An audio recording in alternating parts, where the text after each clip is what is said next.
yang saya banggakan. Malam hari ini saya hanya ingin bercerita bahwa ada satu apa bukan pernyataan, ada satu keterangan yang disampaikan oleh pengersa Abah. Saya baca itu sekitar tahun 2017. Kalimatnya begini. Bismillah minal arif bimanzilatikun minallah. Posisi Bismillah yang keluar dari lisan mulia seorang arif billah. Sebut seorang mursyid kita. Itu posisinya setara dengan ucapan kun dari Allah Subhanahu wa Ta'ala. Luar biasa. Jadi kalau Allah Subhanahu wa Ta'ala mengatakan kun, maka jadilah. Tapi seorang arif itu tidak menggunakan kun, tetapi ada kalimat. Kalimat yang setara dengan kun Allah Subhanahu wa Ta'ala. Kalimat itu adalah kalimat bismillah. Jadi jangan mengabaikan arti daripada bismillah teristimewa yang keluar memang dari lisan mulia pengarsa Abah. Mungkin setelah saya telisik, ini juga yang menjadi salah satu alasan mengapa orang yang melaksanakan ibadah sholat, kemudian tidak terdengar ucapan Bismillah pada saat mengucapkan membaca surat Al-Fatihah itu termasuk ada sesuatu yang hilang. Karena apa? Karena itu merupakan biman zilati kun minallah. Ikhwanahat rahimakumullah. Kita tahu bahwa di beberapa literatur ada yang dikenal dengan ayat 15 gitu ya. Kemudian ada ayat 9, macam-macam. Tapi dalam torikoh kita ada yang disebut Bismillah 5. Bismillah 5 itu sendiri memang ada 5. Gitu. Dan kelima-limanya itu mungkin setiap hari kita amalkan. Bahkan bisa jadi itu merupakan amalia kita setiap waktu. Yang pertama adalah Bismillahirrahmanirrahim. Ini sudah barang tentu karena ini merupakan uh, ayat pertama ya, ayat pertama daripada surat Al-Fatihah, maka ini bagian daripada ayat Al-Qur'anul Karim. Dan tidak heran salah satu sabda Rasulullah Shallallahu Alaihi Wasallam menjelaskan begitu agung posisi Bismillah. Gitu. Jadi barang siapa yang memulai sesuatu tidak dengan mengucapkan Bismillahirrahmanirrahim, bahwa aktor itu akan putus. Dalam artian betapa pentingnya posisi Bismillahirrahmanirrahim. Kemudian beberapa keterangan di dalam kitab Fadhailus Syuhur juga menyebutkan hal itu. Dalam artian penting kita menggunakan basmalah. Tentu basmalahnya adalah basmalah yang lengkap Bismillahirrahmanirrahim. Itu yang pertama. Bismillah yang kedua adalah Bismillahirrahmanirrahim. Dan ini pada waktu kita membaca khotaman sudah menjadi aurad, sudah menjadi amal kita sehari-hari. Itu kan di dalam kitab Fadhailus Syuhur, Jumadil Ula, huruf yang terakhir adalah ya adalah yaumiyah, dimaknai oleh apa? Oleh pengersa apa sebagai yaumiyah. Yaumiyah dalam artian amalia sehari-hari. Amalia sehari-hari jangan diterjemahkan begini. Umpamanya ini kan sekarang hari terakhir daripada bulan Jumadil Ula, ya. Yang mestinya sekarang ini sudah tanggal 1 Jumadil Tsaniyah. Itu melaksanakan amalia yang saya sebutkan ini itu hanya berlaku pada bulan Jumadil Ula. Tidak begitu. Jadi pada setiap bulan itu diberlakukan dalam amalia yaumiyah. Uh, amalia yaumiyah kan dimulai daripada tengah malam. Tengah malam dalam artian kalau menggunakan kalendernya kalender Syamsiah itu pada saat pukul 00.01 itu sudah amalia. amaliyah untuk malam. Nah, tentu diawali dengan apa? Dengan mandi terlebih dahulu. Nah, ini maksud saya yang diberlakukan setiap hari. Karena apa? Karena ini namanya amaliyah yaumi. Jadi jangan mentang-mentang, wah itu kan adanya huruf ya itu sendiri memang adanya pada bulan Jumadil Ula. Tidak berarti tidak diberlakukan pada Jumadil Tsani, tidak begitu. Bismillahirrahmanirrahim. Bismillah yang menyembuhkan. Jadi kalau terjadi sesuatu pada diri kita, ada sesuatu yang tidak mengenakan, mungkin secara lahir ada penyakit lah kira-kira semacam begitu ya. Nah, penyakit itu sudah tentu kan kita tidak menghendaki.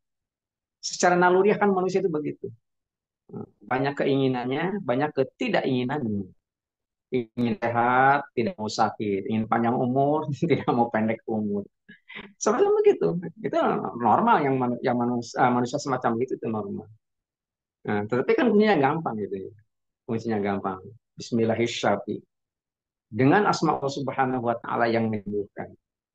Nah, eh, makanya ada ada kaidah itu. Apabila ini kalau kita apa ya merujuknya hanya kepada Abah.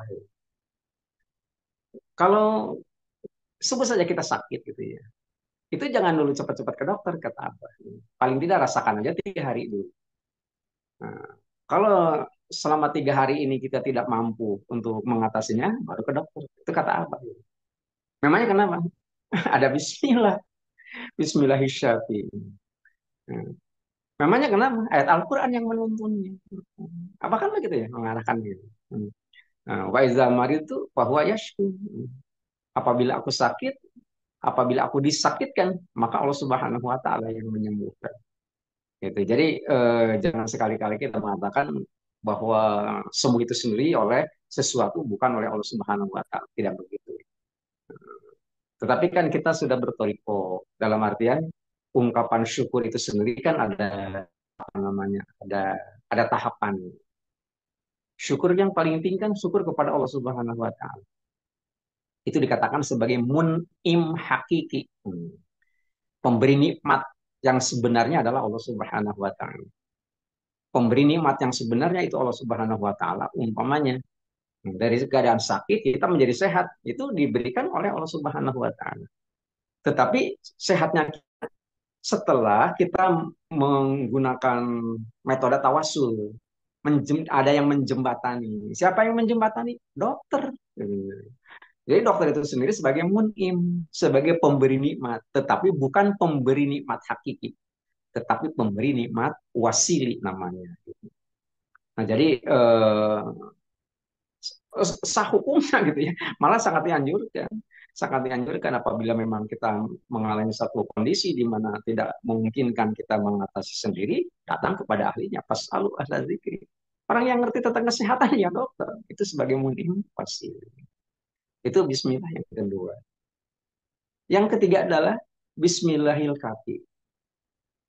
Bismillahirrahmanirrahim dengan asma Allah Subhanahu wa taala yang mencukupkan. Dikatakan yang mencukupkan itu sendiri kan kita serba kekurangan. Meskipun apa dalam konteks toriko gitu ya, seseorang itu baru dikatakan baik apabila mampu kitmanul masoib. Dikatakan kitmanul masoib artinya mampu menyembunyikan musibah, menyembunyikan ketidaknyamanan yang kita rasakan, gitu ya. Itu kan dijabarkan ditambih gitu ya. Malah bukan bukan pedoman dasarnya ditambih kemudian dijabarkan di dalam manfaat. Jadi apabila kita berhadapan dengan orang yang bagaimana kita harus bagaimana, jangan seakan-akan kita ini ada di bawah, tidak begitu. Nah, namanya kan Bismillahirrahmanirrahim dengan asma Allah Subhanahu wa taala yang mencukupkan.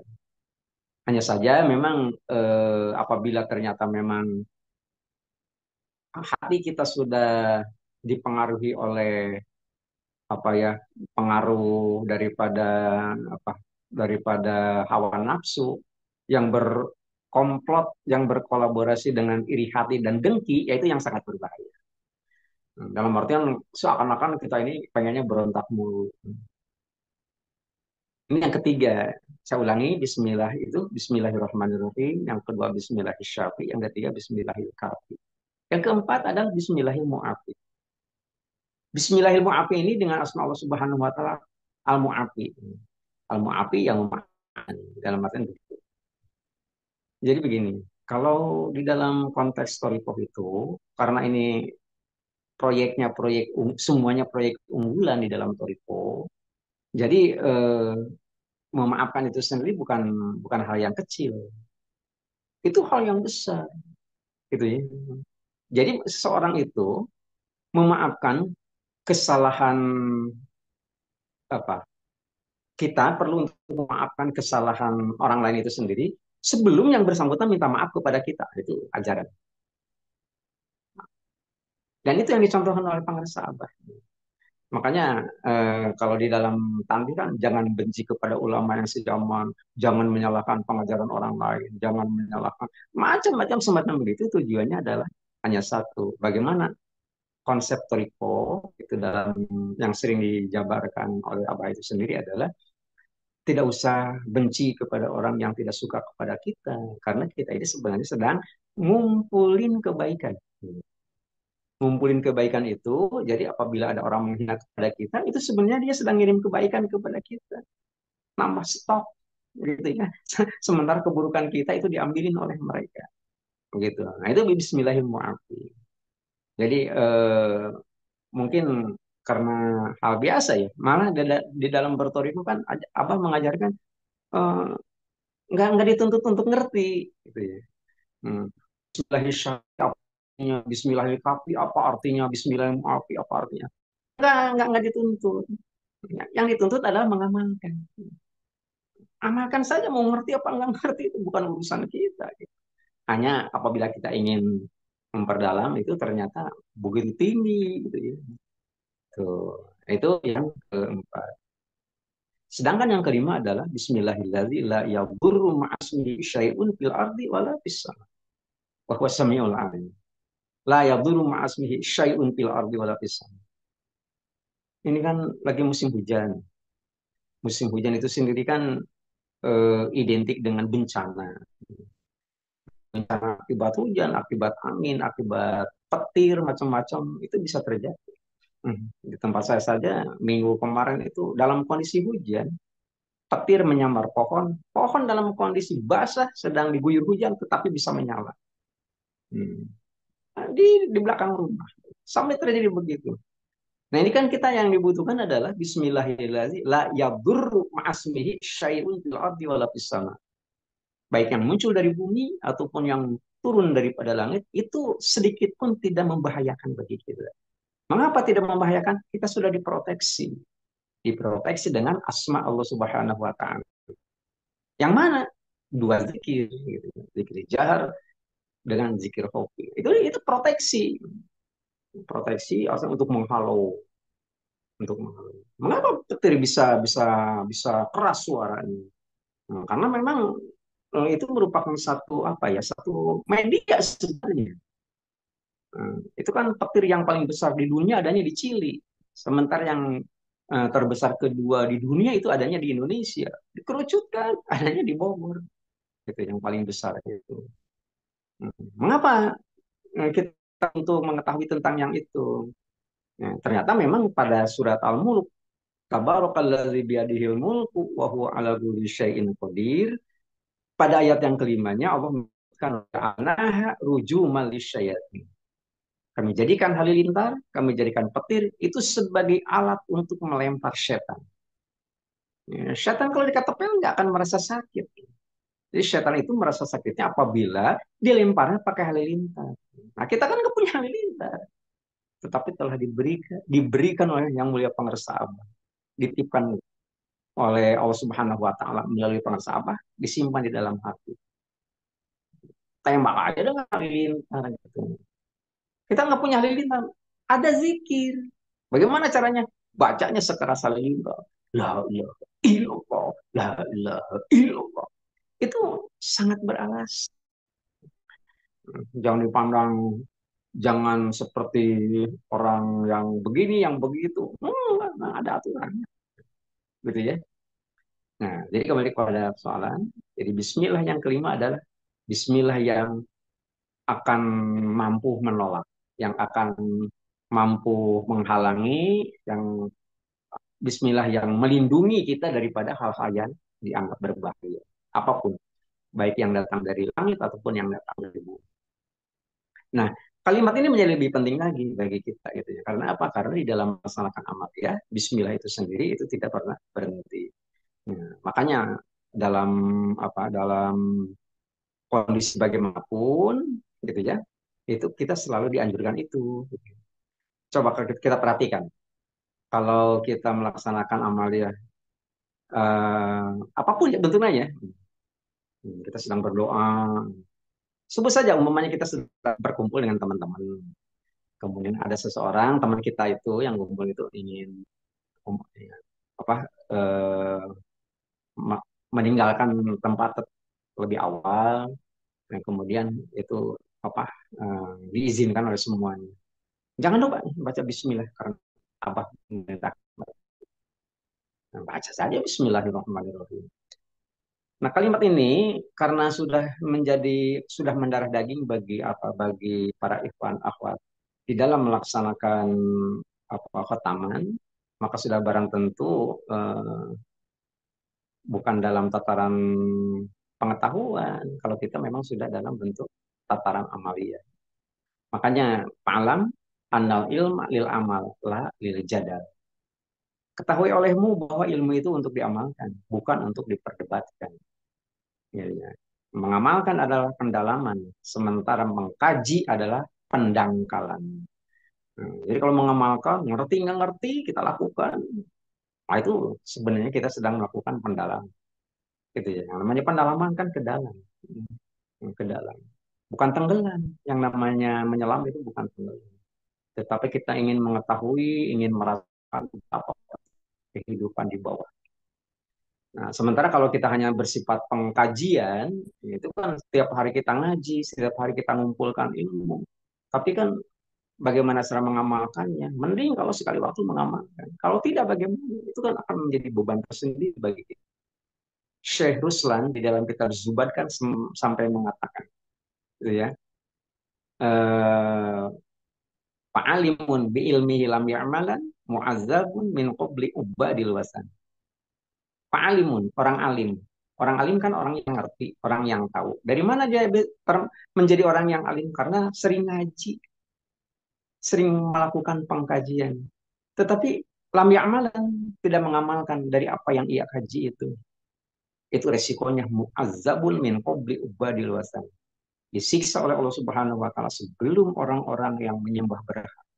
Kalau orang yang menyembah berhala itu pasti disiksa, itu sebelum mereka itu orang yang rajin ngumpulin ilmu tapi nggak diamalkan sama sekali. Nauzubillah, nauzubillah. Gitu ya. Makanya jangan suka ngebahas ilmu yang belum kita tahu. Ilmu kita kan ilmu bekas kata Abah. Ya iya yang tahu saja.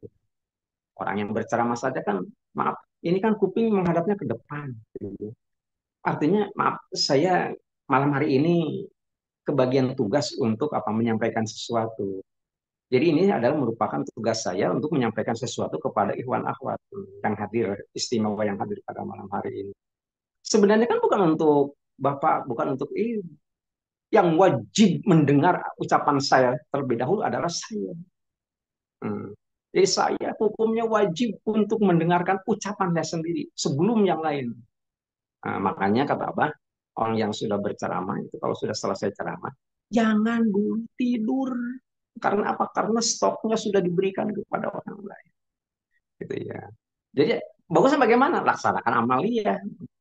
Nah, makanya kan Abah sudah bertemu dengan pengersa Abah Anom itu melaksanakan amalia malamnya itu sekitar pukul 10 kan sekarang pukul pukul menjelang pukul setengah 10 gitu ya. Jadi yang ceramah itu pukul 10 itu sudah bisa melaksanakan amalia gitu ya. Jadi sebelum datangnya tengah malam itu sudah selesai. Kita tinggal menambah menambah stok yang lainnya. Karena kan banyak yang harus kita lakukan.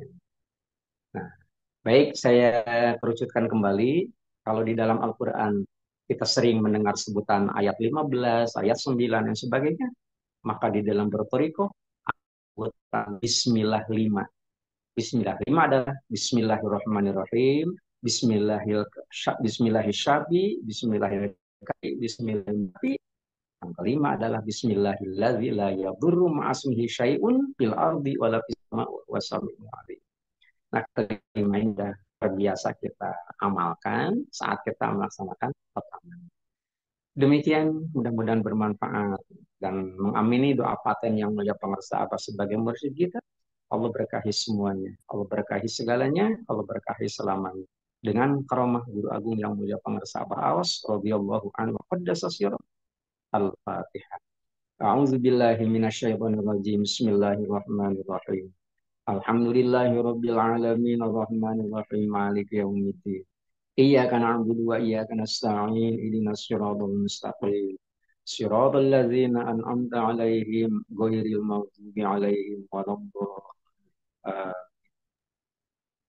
Sekian kurang lebihnya mohon maaf. Wassalamualaikum warahmatullahi wabarakatuh.